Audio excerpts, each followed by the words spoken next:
This is experiments 12, 13, and 14 of Make Electronics 2nd edition by Charles Platt. This covers the first 3 experiments of chapter 3. Time to get out your soldering tools package, and we're going to take a closer look at the contents. Should have a 15-watt soldering iron. The wattage is indicated on the side. If you have a 30-watt iron, such as this one, that's fine too. I haven't found that soldering with a higher power 30-watt iron causes any problems. There will be some solder. Just go ahead and take that out of the package and thread through the little bit of solder. Read the safety information in the textbook about solder as well as soldering irons before beginning this experiment. There should be hopefully something you don't need in the first soldering experience, which is soldering removal wick or desoldering wick. We'll give a tutorial on how to desolder things separately later in the class. And then take out your soldering station or helping hands, as they're sometimes called. We're going to assemble that real quick.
Okay, the springy device is the holder for your soldering iron. Make sure that's on tight. Adjust it to your liking. I am not putting on my magnifying glass because I want to make sure that you can see what I'm looking at through the camera. So for most of this video I'll be doing some zoomed in look, but without my magnifying glass you might find it useful. Make sure the soldering tip is not touching the sides, the tip of the iron where it gets real hot, not touching the sides or anything else on your table. And then put just a little bit of water on the triangular sponge. It should quickly expand to fill the little area for wiping solder. Learn more about all of these tools in the first part of chapter 3. Let's move on to experiment 12, joining 2 wires together. This comes in 2 parts. The first is to attach 2 wires to each other by crossing them. We're going to cut off just a chunk of wire that's stripped to practice on. And we're going to do the first and easiest of the 2 soldering techniques, although generally not the one you want to use if possible, which is simply to have the 2 wires cross up against each other.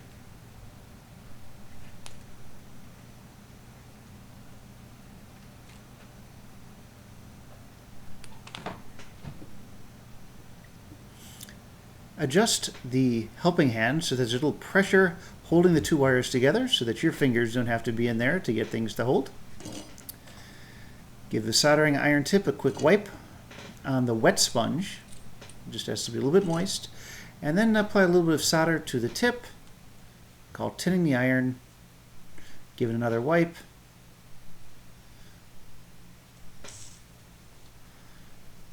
And then it's just a question of timing. So first the soldering iron goes on the wires, then the solder comes off, and then finally the iron on.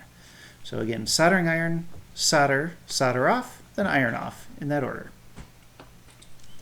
Know your iron is hot enough when it's able to quickly melt a bit of solder and get plenty of solder so you can keep your hands far away from the iron when you actually apply it. There are lots of great soldering videos online. In the YouTube video link, I've put some of my favorites. Everyone does it just a little bit differently. Certainly as much of an art as a science. What's important is the final result and being as careful as possible.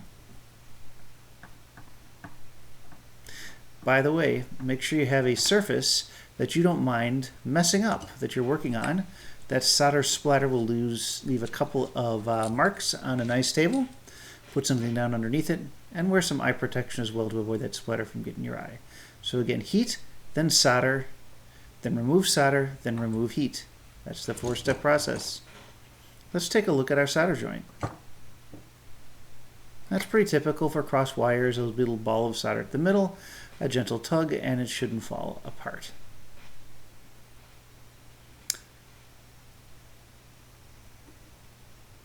Practice this a few times, maybe with the other ends of the wire or a few separate pieces, until you're able to reliably get them to connect.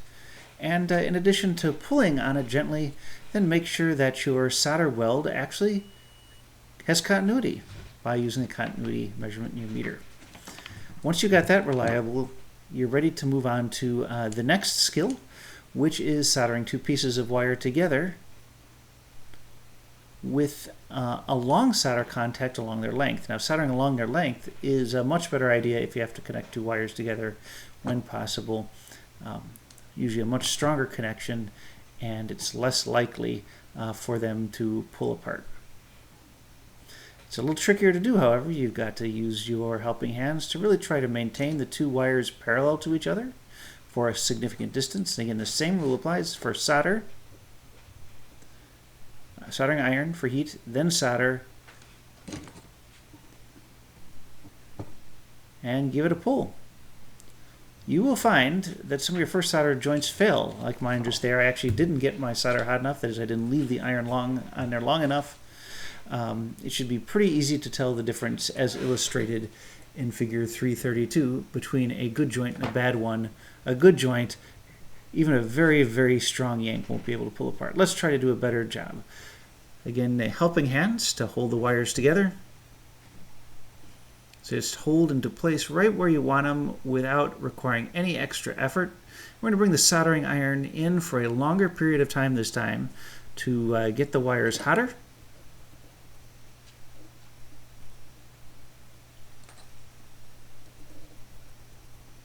And only then, after the wires are hot, apply the solder. Then finally remove the soldering iron. Wait just a moment for the solder to cool. And now you should really be able to pull on it and not have it come apart. And you can check the continuity as well. You've made a nice soldering connection. All right, on to experiment 3, which is roasting an LED. Now we remember we destroyed an LED by running too much current through it back in the first chapter. Suffice it to say, you can also ruin an LED or other electronic components by heating them up too much in addition to running too much current through them. To test this out, the author suggests that we make a little circuit where we actually hang a resistor off a curved little bit of the LED, and that we use some of the alligator clips to hook up the LED. So take a moment, put that together, and clamp the LED, as I've shown here, vertically with a clamp not on the wires. You don't want to short the LED out, but you want to hold it around the plastic housing. So there in figure 362 is a diagram of how this is done. And the first time we're going to destroy the LED, and then we're going to show you how to do things properly.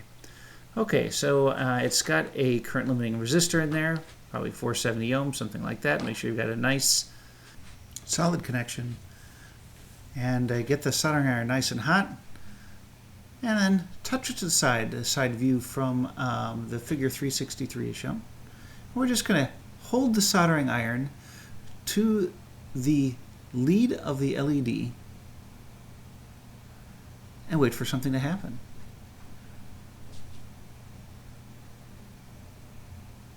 See, after a while it becomes kind of intermittent, going off every time I add more heat, and eventually the LED will probably quit working entirely. And that is because heat has flown from the soldering iron into the LED's internal circuitry and burned it out by getting too hot. Again, both current and temperature can damage your electrical components, so it's important to be careful about applying heat for too long when soldering. And that's difficult because it's actually applying heat that makes for the best and highest quality solder junctions. So here's a solution, or a solution to the problem. One of them is to use a heat sink. So that would be to use an extra pair of alligator clips, or maybe one in your kits, or you can simply use the other pair that's on your helping hands to grab between where you're going to apply the soldering iron and the LED. So now the heat should actually flow from the soldering iron through the wire, where ostensibly we'd be wanting to solder it to something, and then flow into the heat sink, the alligator clips, so it doesn't actually, the heat doesn't actually flow into the LED. So a good thermal conduction on that heat sink is important. I got my soldering iron with a bit of solder on it to make sure there's a good connection, and now I'm just going to sit here and wait for a while again.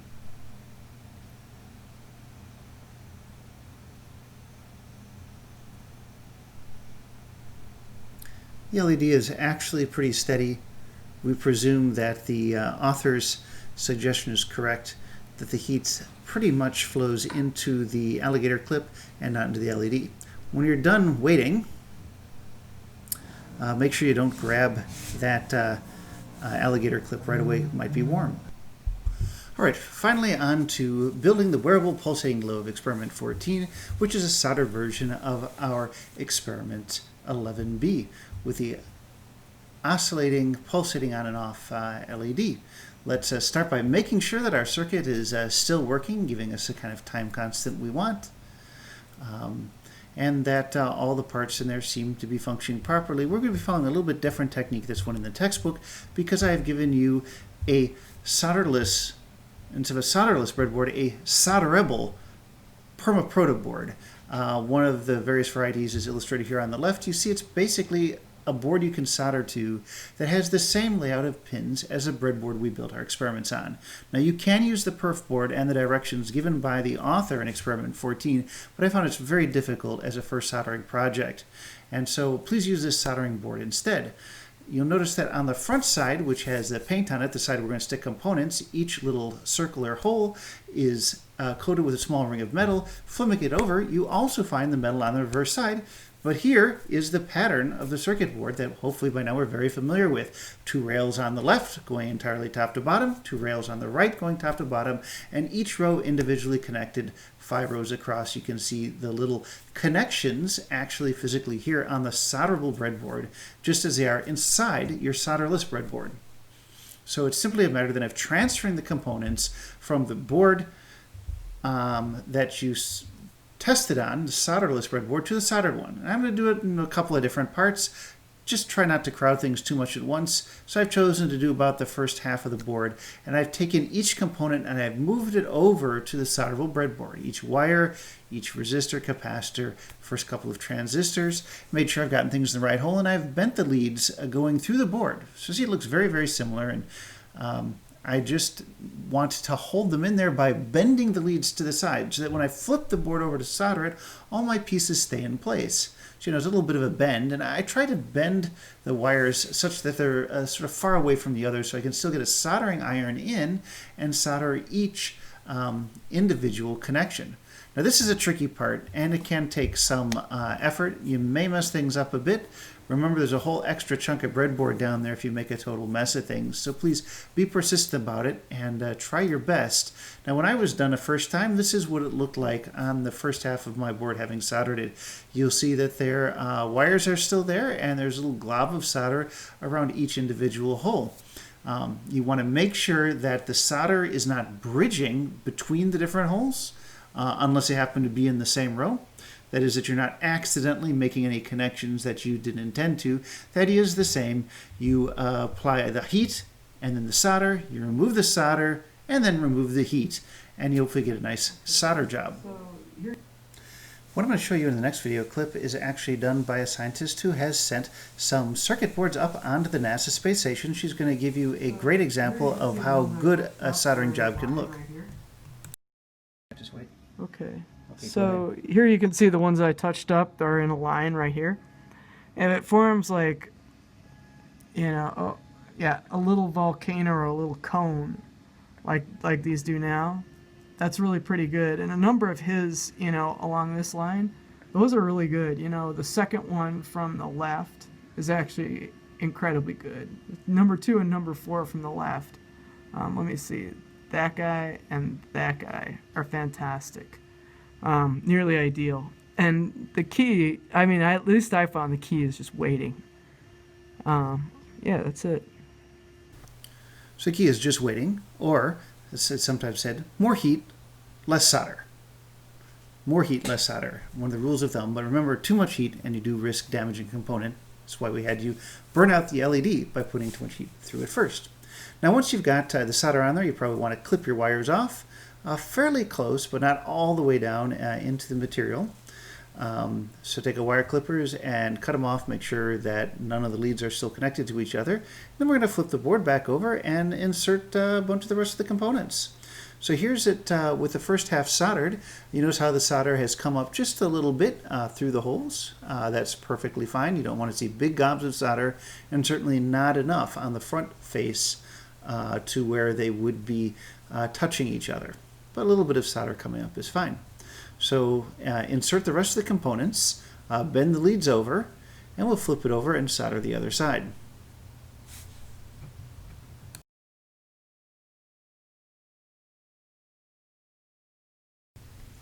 Once again, you'll see how I have bent the leads sort of away from each other so that I could get the soldering iron in without touching any of the other components. Just again, it's one lead at a time. First the heat, then the solder, then you remove the solder, then remove the heat. Each one of these one at a time. You should be able to wiggle on each wire when it's done and notice that the joint doesn't move. Again, clip those wires down. Finish soldering the rest of your components, including on the ends, the red and black leads that go to your 9-volt battery. Make sure you get those on the correct side using the diagram from your breadboard. It is a little bit confusing because you keep flipping things over, so you got to be a little careful about left and right or up and down as you flip things over to solder them. But when everything looks good and you see no cross connections, carefully plug it in and take a look.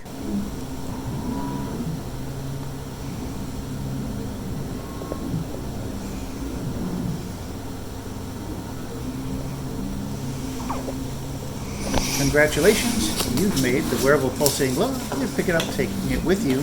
Just be careful not to short out the back of the circuit by placing it on something conductive. You might want to make some sort of enclosure or platform for your wearable pulsating glow, or maybe even something dependent on a garment. So your assignment for experiments 12 through 14, which is a triply counted assignment, if you're taking the class for credit, is to practice soldering, as shown in the textbook and the videos in experiments 12 and 13. Just practice a whole bunch, and then practice even more until you're really, really certain about it. Then finally build the wearable pulsating glow, upload a video of it on the course website. Show some persistence, and please don't hesitate to reach out if you need help or replacement components.